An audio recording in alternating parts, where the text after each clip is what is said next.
Ndateya Lambotch fut la dernière grande reine du royaume du Waalo entre 1846 et 1855.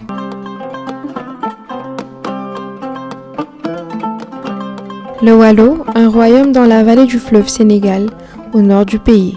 Mais il est surtout la première à résister à la conquête coloniale française dirigée par le général Faidherbe à la moitié du XIXe siècle. La Linguère Ndateya Lambotch détenait la réalité du pouvoir exécutif du royaume cohabitant avec le Braque, Logar Mambo Malik Aïssa Darou Mbodj, qui n'était qu'un roi honorifique sans pouvoir réel. Ndaté était un chef d'État, une résistante, une mère, une éducatrice. Un chef d'État digne de ce nom et qui n'avait d'autre choix que de mener à bien cette mission.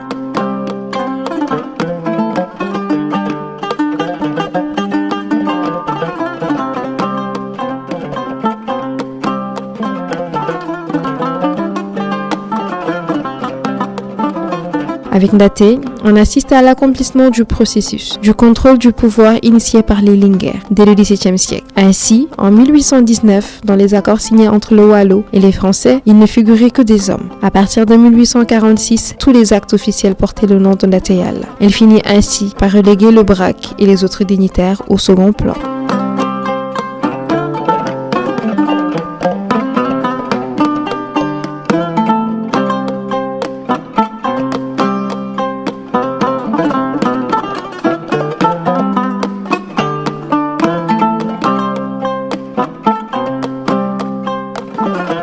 Une résistante, son règne a été marqué par une défiance permanente, contre laquelle elle a livré une bataille acharnée. Dès 1847, elle s'opposa au libre passage des Saraholais, qui ravitaillent l'île de Saint-Louis, et mena d'autres combats simultanés, faisant d'elle une héroïne. Elle combattit l'oppression coloniale où s'érige et s'érige encore contre la domination masculine. Elle porta haut le combat contre les mutilations génitales, les stéréotypes de genre.